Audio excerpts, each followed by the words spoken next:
¿qué tal? Muy buenas noches. Bienvenidos a Opina Bogotá, el espacio para la opinión, para los debates y las entrevistas del Canal Capital, que es el canal público de todos los bogotanos. Cada vez estamos más cerca de las elecciones y se han venido reforzando una serie de acciones por parte de las autoridades nacionales para evitar cualquier tipo de fraude electoral, de hechos de corrupción y, por supuesto, de violencia electoral. Esas zonas de riesgo de las que hemos venido hablando empiezan a estar resguardadas por la fuerza pública, más de 120.000 hombres que custodiarán todo este proceso electoral. Pero hay una serie de hechos que no podemos pasar por alto y que han venido siendo denunciados por la Misión de Observación Electoral, que es una red de organizaciones que vienen trabajando desde hace por lo menos un año en este proceso electoral del 27 de octubre de 2019, adelantando una observación en el terreno y observando elecciones y analizándolas en el país con sus riesgos y amenazas desde el año 2006.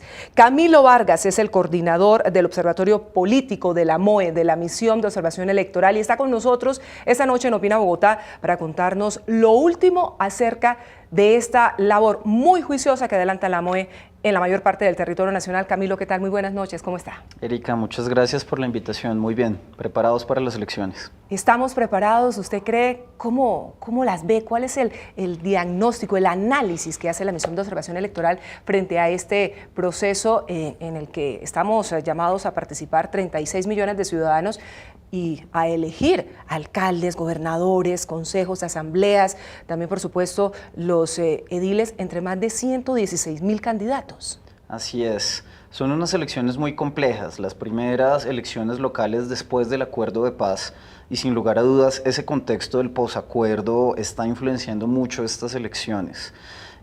Por distintos factores, la desaparición de las FARC en muchas partes del país, en todas partes del país, la desmovilización de la guerrilla dejó todos unos vacíos de poder en zonas donde hay mucha coca, marihuana, minería ilegal, que hoy en día están en guerra en muchas partes, en el Catatumbo, en el sur de Córdoba, en el sur de Bolívar, en el Pacífico. Hay una guerra por el control de esas economías entre nuevos grupos armados.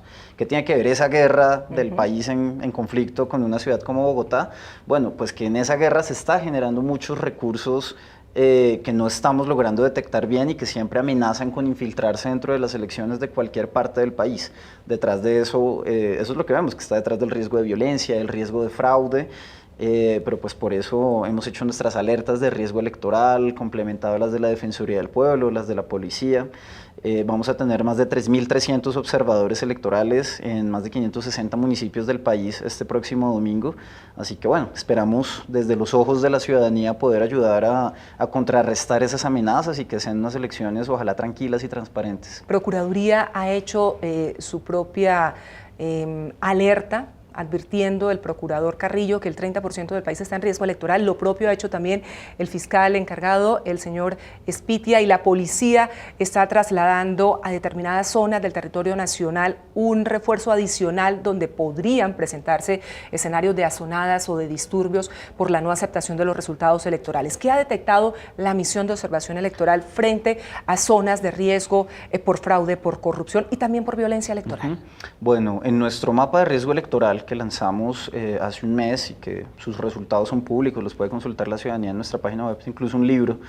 Hemos detectado, nosotros analizamos distintos tipos de riesgo. Nuestra mayor alerta, de hecho, va hacia 152 municipios del país donde converge tanto el riesgo de fraude como el riesgo de violencia, y es el peor escenario posible, donde distintos factores de ilegalidad y de violencia convergen con antecedentes preocupantes de las elecciones. Como por ejemplo, ¿qué región? Ese es el caso de toda la periferia antioqueña, es decir, Antioquia, donde llega el sur de Bolívar, Antioquia y el sur de Córdoba, el Urabá antioqueño, todo el Pacífico.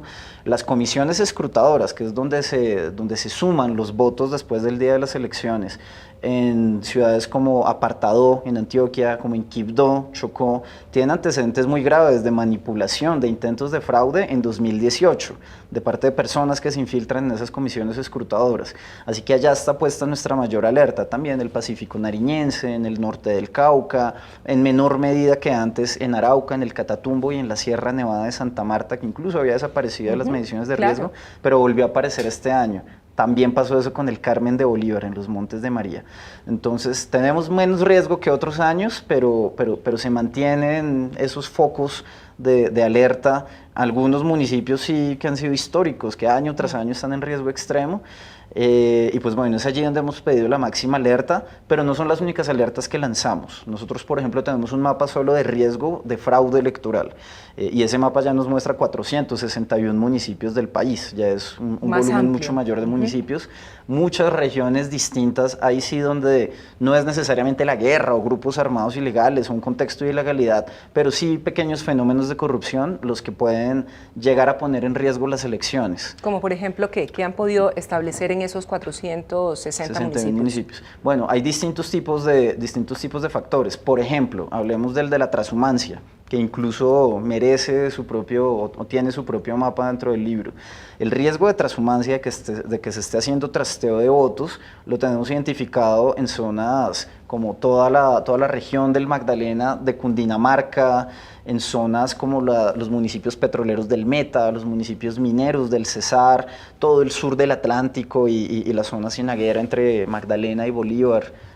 Y el sur del Atlántico, porque son zonas desde donde el riesgo ni siquiera es para el día de las elecciones, para este domingo, el riesgo es que desde hace meses se esté movilizando ciudadanos, los estén llevando de un lugar a otro, situándolos en puestos de votación, donde después se va a poder controlar el sentido de su voto para venderle esos paquetes de votos a determinado candidato. Esas grandes estrategias de fraude electoral las hemos ido detectando, se las hemos ido alertando a las autoridades. El contexto es distinto en cada región, claro, pero son alertas tempranas que hacemos precisamente para anticipar lo que a veces el día de las elecciones ya es demasiado tarde para evitar. Camilo, detengámonos precisamente en ese tipo de situaciones, ¿no? Lo del paquete de votos que sabemos que en el departamento de Bolívar, en algunos municipios del departamento de Bolívar, en otras regiones del país, ustedes han podido detectar, lo hablábamos alguna vez también en este programa, están pagando ya por paquete, ya no solamente por un voto, sino teniendo en cuenta que esta es una elección en la que hay distintos cargos, claro, sí, decía el registrador que también estuvo aquí hace unos días que son más de 3.000 y pico de elecciones, sumándolas todas, y ya hay estructuras electorales, evidentemente ilícitas, que están pagando por todo el paquete. ¿Cómo lo hacen? Bueno, lo primero es eso, son unas elecciones complejas. En Bogotá nada más vamos a ir a 3 elecciones al mismo tiempo. En ciudades como Medellín o Cali van a 5 elecciones al mismo tiempo. Gobernador, asamblea, alcaldía, consejo, junta administradora local.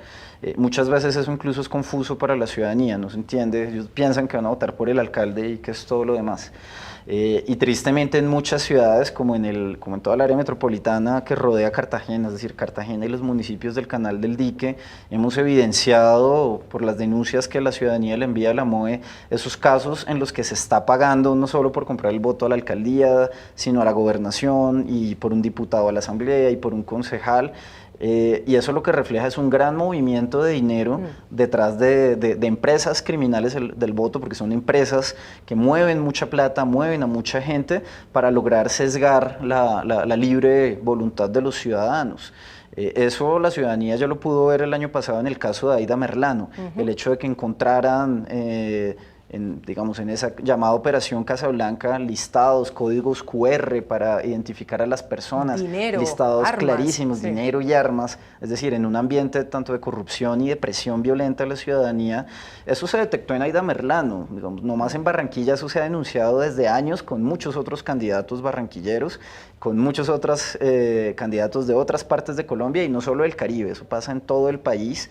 Y lamentablemente no siempre tenemos la suficiente información, no hay la suficiente denuncia para que las autoridades logren descubrir esos casos. Cada vez más se logra descubrir, pero lo cierto es que hay operaciones muy complejas y con mucho dinero que comienzan con ubicar a la gente en un puesto de votación a través del trasteo de votos, con pagarle un dinero y prometerle más dinero para después de las elecciones si votan por el candidato. Le dan como una especie de anticipo, quien hace como todo esa articulación entre la estructura criminal electoral. Yo le voy a dar a usted 200.000 pesos, 100.000 se los doy ya si me muestra que se inscribió para votar acá. Además necesito que me traiga más personas a inscribirse a votar ahí. Los otros 100.000 se los doy una vez usted me demuestre que ya votó. Y eso tiene muchos pasos, muchos delitos. A veces no es comprando, a veces es presionando.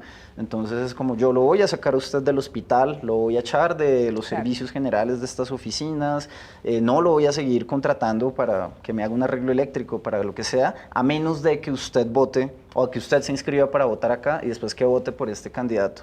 Ahí está el delito de constreñimiento al sufragante o de corrupción al sufragante, el fraude en inscripción de cédulas, que son todos delitos distintos que cuando hablamos de compra de votos incluso comprometen al ciudadano. El ciudadano que se ha prestado para la compra de votos puede ser judicializado por la fiscalía, puede ser condenado por un juez Camilo, por prestarse a eso. ¿Y cómo esa persona que ese enlace entre el elector, entre el votante y la estructura criminal ilegal, que es la que pone la plata, puede comprobarle a estos señores que esa persona sí votó efectivamente por el candidato que le han dicho, que le han indicado? Sí, hay distintas maneras. Digamos, antiguamente eso se hacía infiltrando jurados de votación y por eso la registraduría ha intentado modernizar el sistema de asignación de jurados de votación. La MOE observa y todavía tiene recomendaciones para que eso sea más transparente, pero una ha sido infiltrar jurados de votación, otras a través de los testigos electorales, por ejemplo, poner testigos de los partidos electorales que estén ahí mirando que cuando el ciudadano deposita el voto en la urna se lo muestra al testigo antes de depositarlo en la urna. Increíble. Hasta cosas ya más complejas y viejas, el famoso carrusel, que es una forma vieja de hacer fraude en Colombia, que es ir a votar y llevarse el tarjetón solo. Y entonces el que compra el voto lo marca y se lo da a un ciudadano y solo le da la plata por el voto cuando ese ciudadano va, deposita el tarjetón marcado y se devuelve con un tarjetón en blanco. No hay que verlo. Hay que ir que meta el tarjetón ya marcado y que vuelva con el tarjetón que le dieron en blanco y el criminal lo marca y se lo da a otro ciudadano. Es un método viejo de robar votos. Y digamos, hay distintas maneras que tienen estos empresarios criminales del voto para controlar el voto de la ciudadanía. Algo que llama mucho la atención es que es una intermediación, es un servicio que se provee en las elecciones, no es ni siquiera algo que uno pueda identificar de antemano cuáles son las campañas, cuáles son los candidatos que están metidos en eso, porque no son necesariamente las campañas. Estas empresas muchas veces son outsiders de las campañas. Tercerizan. Para que la gente lo entienda. Entonces, el día de las elecciones en muchos municipios del país, y eso también en algunos casos la gente lo ha visto desde hace años, hay paradas cerca del puesto de votación, que son los líderes, y entonces las candidaturas tienen que ir a preguntarle, bueno, ¿cuántos votos me va a dar usted? No, yo le muevo 2.000 votos, 10.000 votos. O sea, se hace la negociación ese mismo día. Y si llega otro candidato que ofrece más plata, entonces le ponen los candidatos a otro voto hasta que se hace el negocio y dicen, listo, todo el mundo va a votar por este candidato. Entonces no es ni siquiera un tema de corrupción de las campañas solamente, sino de toda una tercerización que se ha montado para poder hacer fraude. Es un tema de demanda y oferta. Es un tema de oferta y demanda un negocio que tiene el día de las elecciones. Que tiene también un aspecto muy negativo que tenemos que trabajar poco a poco y es la cultura ciudadana. Sin duda. Por un lado tenemos una cultura ciudadana que tiende al abstencionismo. Nuestro sistema educativo no está al nivel de la complejidad de nuestro sistema electoral, entonces no nos enseñan bien ni la importancia de la democracia, ni la complejidad que implica votar, ni por qué es importante votar. No, y además está la extrema vulnerabilidad de muchos colombianos en distintas regiones del país que están pensando qué le llevan a sus hijos. No hay cultura, hay necesidad, pues evidentemente se genera como un escenario para que ese fraude electoral, esa corrupción electoral avance. Y muchas veces uno se pregunta, Camilo, y no sé si ustedes desde la misión de observación electoral lo hacen también, ¿dónde están las autoridades? ¿Dónde están las autoridades quizá del nivel local o de un nivel regional o incluso de un nivel nacional, un Consejo Nacional Electoral, un Ministerio del Interior, que sabe que estos fenómenos ocurren y que se repiten cada cierto tiempo? Que se repiten y que se sofistican además, porque cada vez vemos cosas más increíbles. Por ejemplo, en Cartagena hablamos de los paquetes de votos. En los Montes de María la ciudadanía está reportando obras por votos. Candidatos que pavimentan calles, que llevan alumbrados eléctricos. Candidatos que dicen, mire, yo acabo de gestionar una obra pública sin permisos, sin licencia, sin ningún control de calidad, pero la alcaldía nunca le hizo esta calle, yo le acabo de construir esta calle, vote por mí que mire que yo sí gestiono obras. ¿Con qué recursos? Una candidatura que está moviendo esa cantidad de dineros en la campaña es una candidatura que espera recuperar muchos de esos dineros a través de la corrupción, robándose ahí sí el dinero público que está destinado a hacer todas esas obras. Entonces cada vez vemos cosas más impresionantes. El balance de las autoridades pues es muy bueno en unos casos, muy malo en otras. Hay autoridades sobre las cuales hay que reconocer un gran trabajo. La Fiscalía General de la Nación, por ejemplo. La Fiscalía apenas hasta 2014 empezó a crear fiscales electorales, fiscales dedicados a los delitos electorales. Eso no existía, eso lo creó la ley en 2011. En 2015 fue la primera vez en unas elecciones que se capturó a candidatos antes de las elecciones por sus delitos, no 3 años o 4 años después cuando ya no importaba. 50 candidatos capturados tuvo la fiscalía en 2015. El caso Aida Merlano, una captura de una senadora electa el día de las elecciones, condenada incluso, lástima que se fugó, pero condenada. Digamos, eso habla muy bien de la fiscalía. Entonces, esa es una institución que se ha ido robusteciendo mucho. La MOE ha ayudado a capacitar fiscales incluso, y es una institución que le ha prestado mucha atención a las elecciones. La Procuraduría General de la Nación también hace un trabajo muy bueno, con un desafío grandísimo, que es controlar la intervención en política de los funcionarios públicos. Ese es un punto clave también, Camilo, porque si bien es cierto que están esas estructuras electorales, criminales, que mueven una cantidad de dinero que evidentemente en muchos casos es dinero ilícito, se está lavando dinero precisamente del narcotráfico, de la minería ilegal y de otros. O de la corrupción, por ejemplo. También, por supuesto, dineros que se comprometen y que se mueven luego con el propósito de recuperarlos. También están los servidores públicos que se prestan para este tipo de irregularidades. En ese sentido, ¿qué han podido establecer de las denuncias que están haciendo los mismos ciudadanos, los mismos colombianos frente a la participación política totalmente indebida de sus cargos, de sus alcaldes, de sus gobernadores y demás? Así es. Para bien o para mal, esas denuncias sobre funcionarios interviniendo en política son el segundo tipo de denuncia más común que recibe la MOE a través del sistema de pilas con el voto, que son distintos canales a través de los cuales la ciudadanía nos manda quejas sobre aparentes fraudes o irregularidades que suceden. Eso funciona a través hasta de un número de WhatsApp. Después de la compra y la presión por los votos está la participación de funcionarios públicos. Es algo difícil de controlar, porque un funcionario público no tiene prohibido tener opinión política. Claramente un alcalde y todo su cuerpo de gobierno tiene una preferencia política por algún candidato, eso es perfectamente normal. Pero una cosa es tener una preferencia política, otra cosa es apoyar a un candidato. Y ahí hay cosas de cosas. Una cosa es lo que dice un alcalde cuando habla de un candidato, otra cosa es incluso destinar recursos públicos, usar el poder público para favorecer una candidatura. Y ahí hay una relación que a veces puede ser muy nociva, la relación de los gobiernos actuales y sus contratistas con los candidatos de los gobiernos actuales, porque incluso en esa sofisticación del fraude electoral ya se habla incluso, por ejemplo, denuncias graves sobre la posibilidad de que bases de datos de empresas de servicios públicos, de empresas que las alcaldías han contratado para contactarse con la ciudadanía por alguna razón, ahora son utilizadas para llamar a presionar para que refieran personas, para que se vote a favor de un candidato que apoya la gobernación o la alcaldía actual, y esas son denuncias graves. Esa mezcla entre el poder actual y las elecciones, pues son denuncias muy graves o simples presiones que son comunes, que reunieron a los empleados del SENA, del ICBF, claro, de lo que sea, a decirles, bueno, aquí tenemos que votar por tal candidato, pero les dijeron que era una reunión de trabajo. Esas cosas son graves, afortunadamente la ciudadanía las reporta y esperamos que las sigan denunciando porque la Procuraduría debe actuar muy fuertemente y tiene el interés de actuar fuertemente. Más de 25 funcionarios públicos, decía el otro día el procurador Carrillo, están siendo investigados por este tipo de denuncias y esperemos que se produzcan unas sanciones importantes y que sobre todo quede en el imaginario de esos funcionarios que no pueden participar en política, que evidentemente eso es absolutamente prohibido y absolutamente indebido. Del lado del ciudadano también ustedes han venido detectando una serie de situaciones que podrían convertirse en un problema en el proceso electoral. El tema de los jurados. El registrador nos decía que es fundamental porque al fin y al cabo son los notarios del proceso electoral. ¿Se están capacitando bien, se están capacitando mal? Porque muchas veces vemos que ni siquiera es un tema de fraude ni de corrupción, sino que los jurados no saben cómo actuar en ese momento tan crucial cuando están en el proceso. Sí, a veces como ciudadanía no dimensionamos la magnitud de la responsabilidad que tenemos, o pues que tienen aquellos que fueron designados como jurados.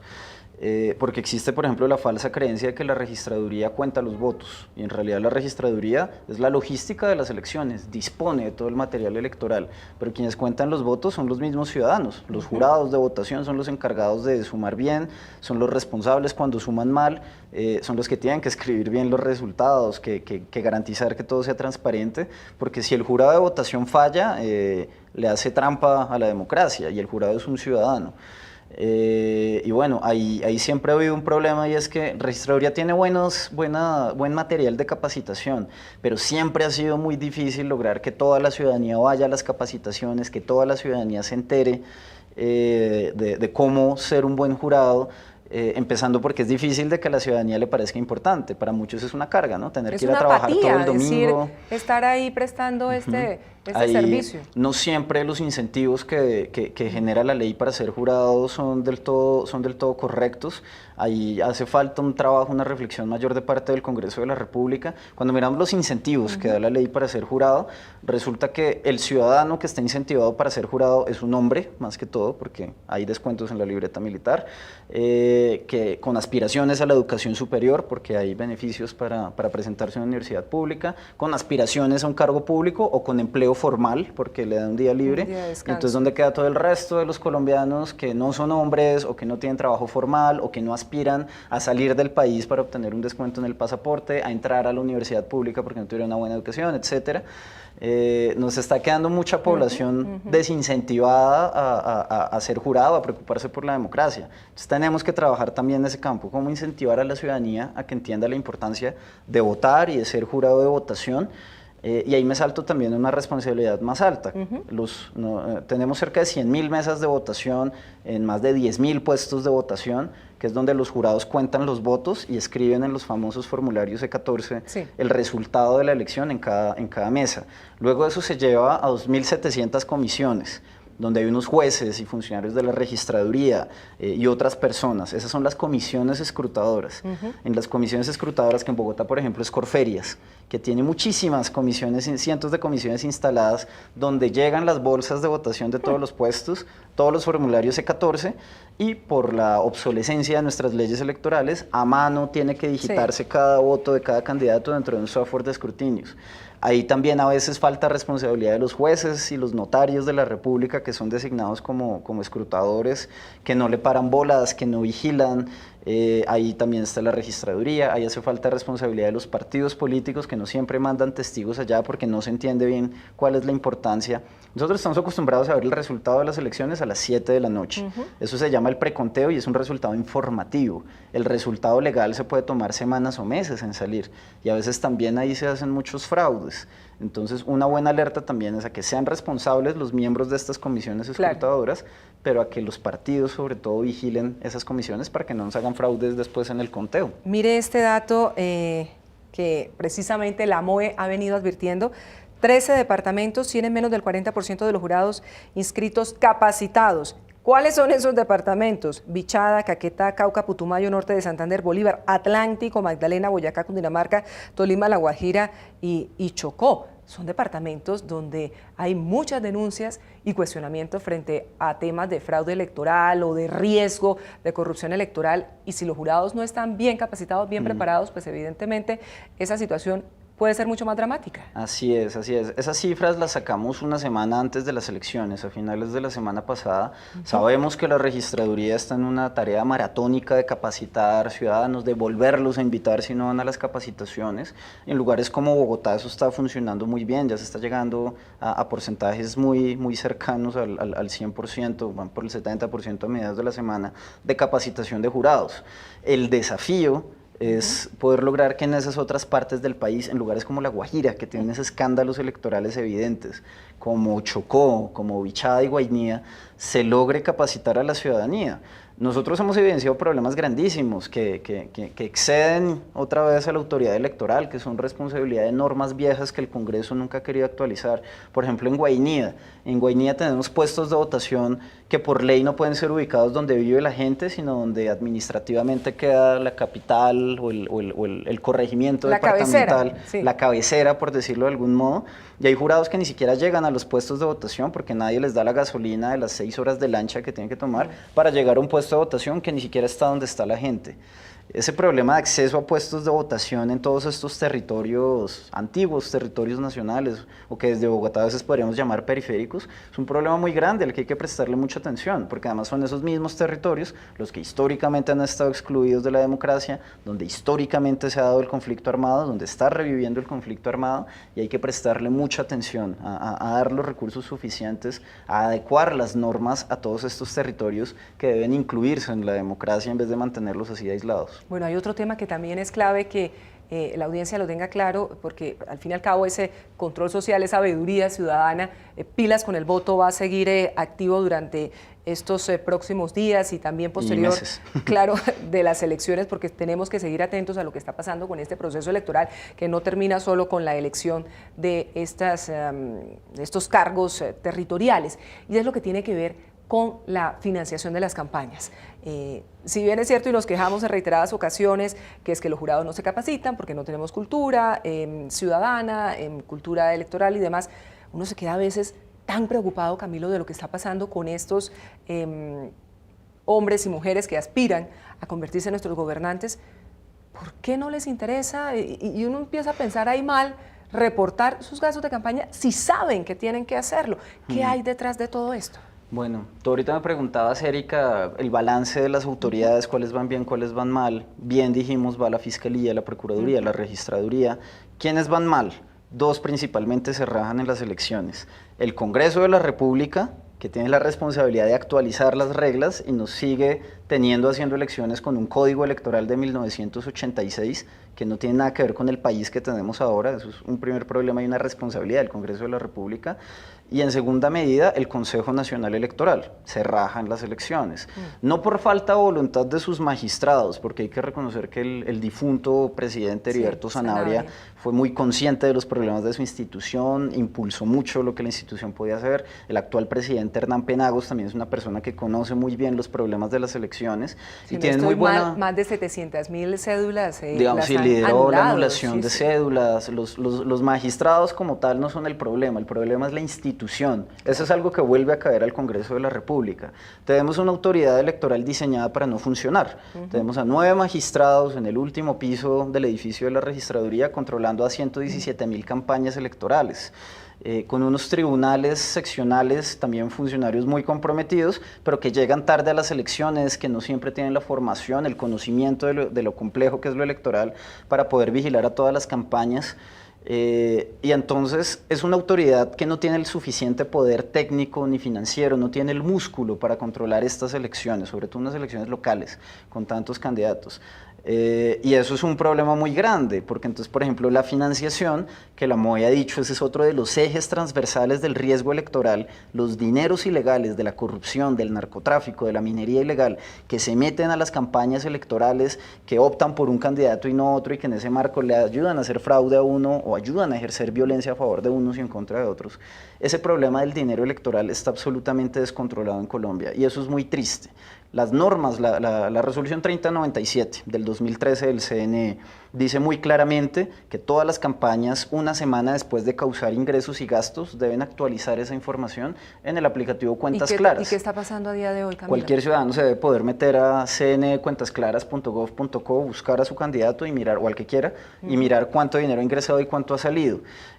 Hasta antier, que hicimos el último corte, teníamos que el 89% de los 117.000 candidatos, bueno, 116.000 que ya hay, porque algunos han salido, de los 116.000 candidatos no han reportado un solo peso de ingresos y gastos. Muchos de los que han reportado no han reportado nada serio. Ahí hay que, digamos, reconocerle al partido Mira, que es el único que tiene casi el 100% de sus candidatos con reportes. En menor medida el Centro Democrático, Colombia Justa Libres, el Polo Democrático, son partidos que están entre el 10 y el 20% de los candidatos. Los demás por debajo del 10% de reportes. Entonces nadie está reportando la financiación de campañas. Nos preocupa porque eso significa que hoy, a 3, 4 días de las elecciones, no podemos saber cuánto dinero, ni tener un indicio de cuánto dinero se está metiendo en las campañas. Pero nos preocupa también lo que hemos visto antes, y es que lo que los candidatos terminan reportando a Cuentas Claras, eso hay que reportarlo 2 meses después de las elecciones, es el plazo de la ley, entonces ese es el que cumplen.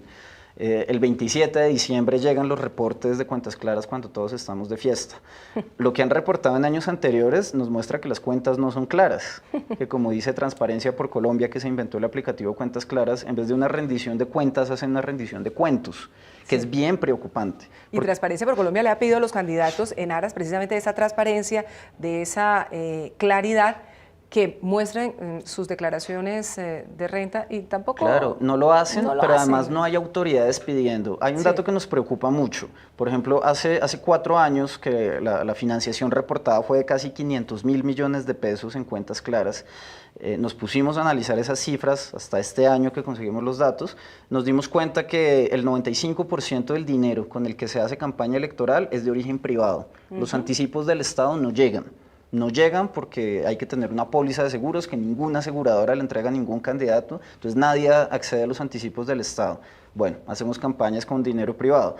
Una tercera parte de ese dinero privado son aportes de particulares, lo cual es lo lógico, lo normal, que los empresas o personas aportan en las campañas. Pero las otras 2/3 partes, más del 60% de la financiación de campañas en Colombia, es de dinero propio de los candidatos y de sus familiares, supuestamente. Sí. Ese es un monto, el de dinero propio y de los familiares, que no alcanza a cubrir la reposición de votos. La reposición de votos, que es supuestamente cuando el Estado devuelve el dinero que invirtieron los candidatos. La reposición de votos es una mínima parte, es la 10ª parte de todo el dinero, de cientos de miles de millones, que los candidatos dicen sacar de su propio bolsillo. Y no hay autoridades hasta ahora que estén preguntando, bueno, ¿y el candidato de dónde sacó 500 millones de pesos para poner en su campaña, más otros 200 que le prestó su esposa, más otros 300 que le donó su sobrina?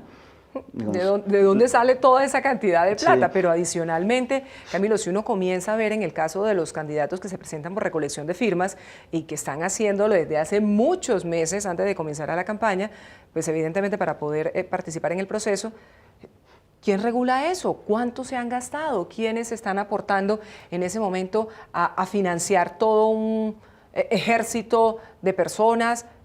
Ellos nos dicen muchas veces, todos son voluntarios, pero... no sé si sea verdad tanta belleza. Eso preocupa también, porque nadie controla cuánto dinero se gasta en la recolección de firmas. Cada vez más tenemos más grupos significativos de ciudadanos tratando de recoger firmas.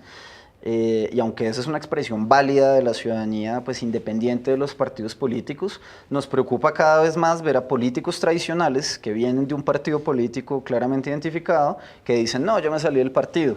Empiezan a recoger firmas faltando 7 meses de las elecciones, un ejército de gente con camisetas, con papeles, con vallas, montan incluso tarimas y hacen conciertos para la recolección de firmas.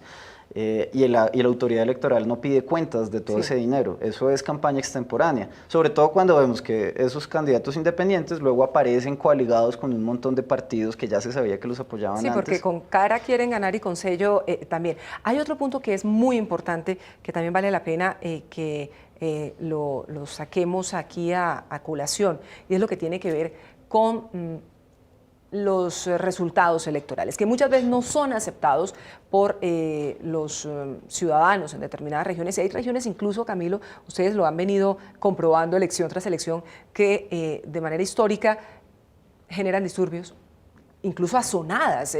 Escuchaba al director de la policía, el general de Tortuga, advirtiendo que ese riesgo existe. Ustedes mismos lo han hecho. ¿Esto por qué ocurre puntualmente? Hay un descontento generalizado. Son los mismos ciudadanos que advierten que algo irregular está pasando. ¿Es posible controlar una situación de este tipo que puede terminar en una tragedia? Sí, es una situación muy compleja. Nosotros en 2011 detectamos 74 municipios con azonadas o disturbios. En 2015 incluso fueron 72 municipios con 80 eventos de disturbios, es decir, hubo municipios donde hubo disturbios más de una vez, antes, durante o después de las elecciones. Y preocupa ese nivel de más de 70 pueblos de Colombia donde se arman este tipo de eventos. Una pequeña parte ahí tiene que ver la complejidad del sistema electoral. Para muchas personas es difícil entender que había que inscribir la cédula hace 2 meses y si no, no lo dejan votar. Peor aún entender que hubo anulaciones de inscripciones de cédulas, entonces alguien que cree que ya está inscrito para votar, de pronto le dicen el día de las elecciones que no puede votar. Eso genera descontento, eso genera confusión. El material electoral, a veces cuando hay accidentes y se pierde el material electoral, se cae, se riegan los tarjetones, eso genera imágenes de ilegitimidad, de fraude.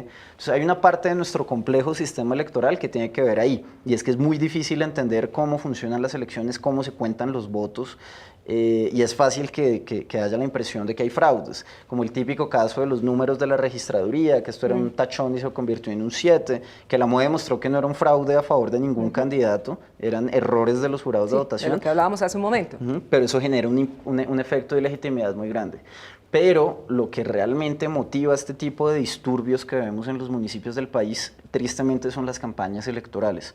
Vemos campañas electorales que han metido mucho dinero, que perciben que ya no les va a alcanzar la fuerza para ganar, que perciben que la otra campaña tiene más votos, e instigan a sus seguidores a atacar a la autoridad electoral, a atacar la registraduría o atacar los puestos de votación, a quemar la registraduría, para obligar a repetir las elecciones a ver si con más tiempo sí se las pueden ganar.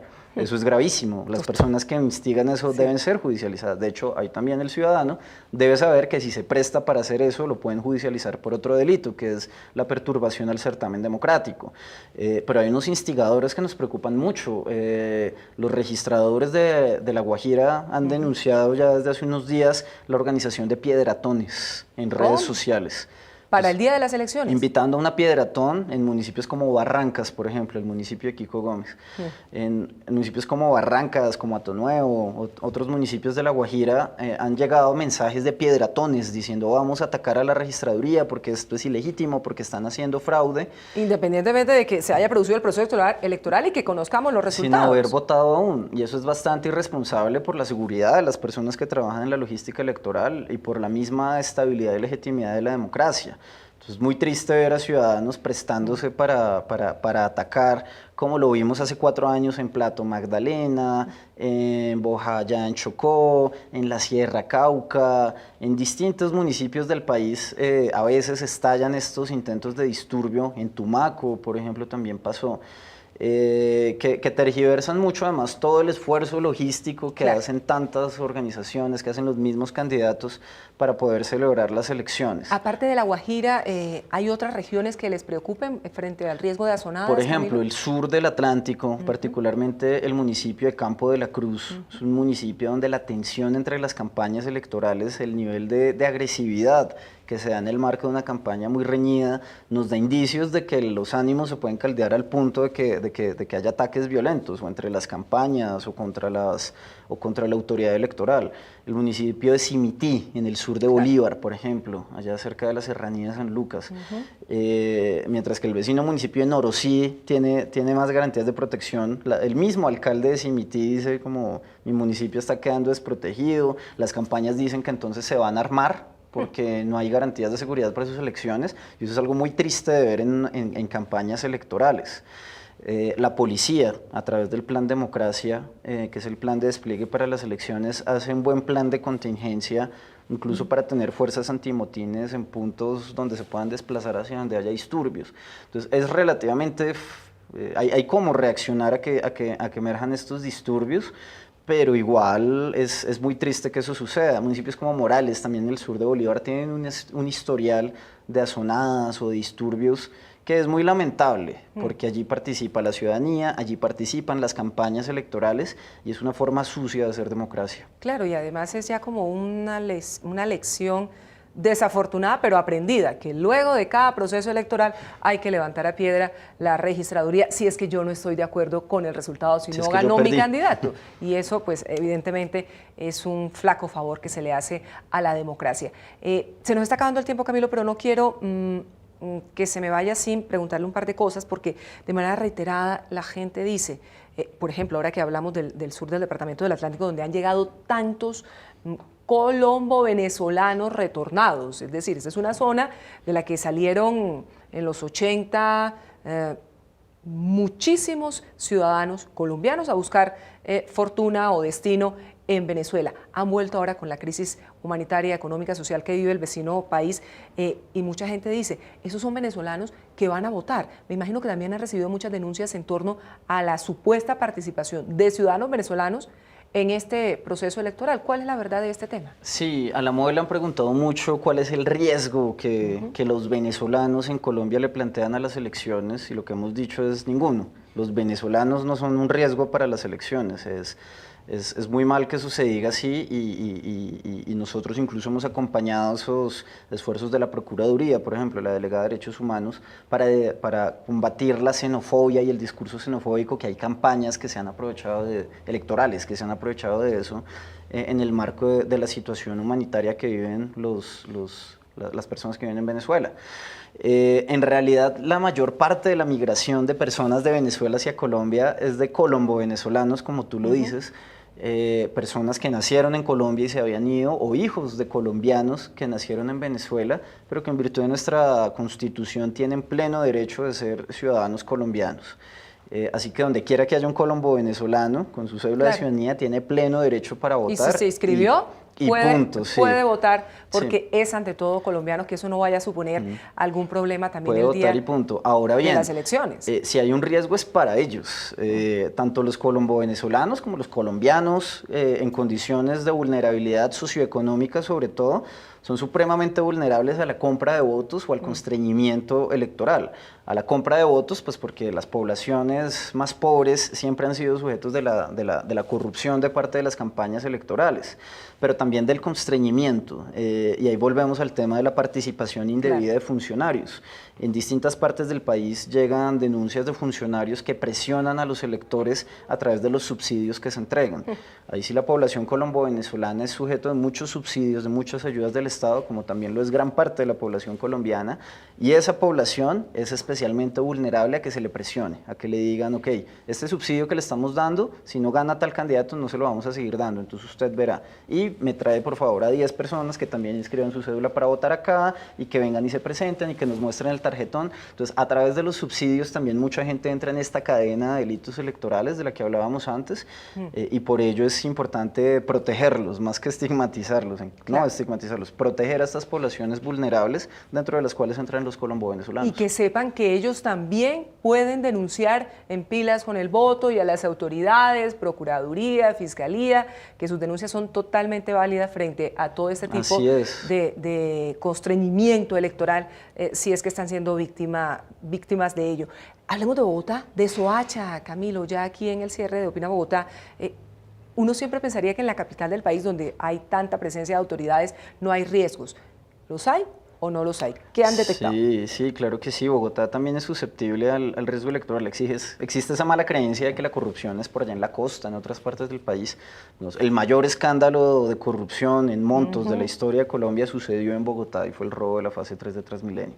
Entonces, claro que eso es un fantasma que es real en Bogotá. Aquí hay compra de votos, aquí también hay constreñimiento al sufragante, sucede en distintas partes de la ciudad.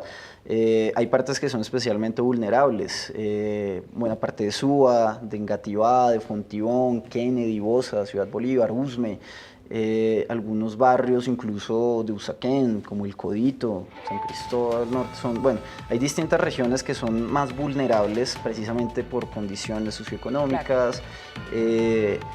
Así que bueno, la MOVE Bogotá, que está coordinada por Aura Rodríguez, ha hecho también un análisis de riesgo, particularmente para puestos de Bogotá y de Soacha.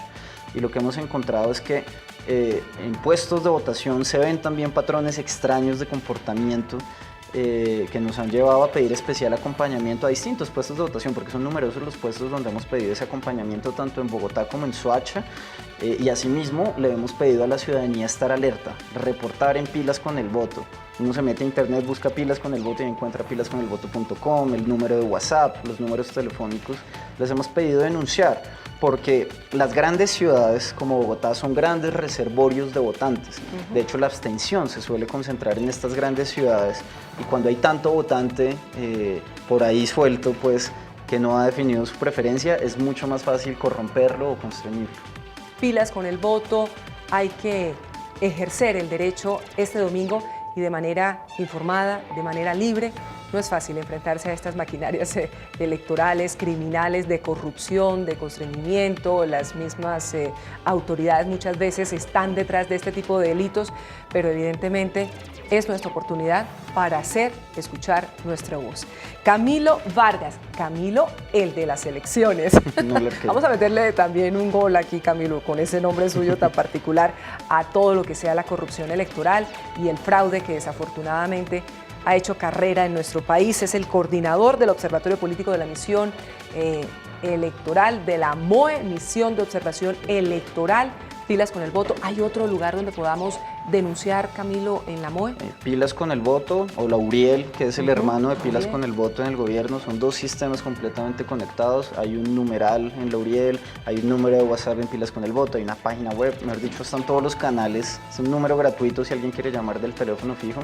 No hay excusa para no ayudar a vigilar estas elecciones. Hay que decidirse definitivamente a denunciar frente a una jornada electoral tan importante. Yo siempre insisto, luego ya no hay tiempo para llorar. Muchas gracias a Camilo, muchas gracias a la labor que adelanta la Misión de Observación Electoral en Colombia y gracias a ustedes por acompañarnos.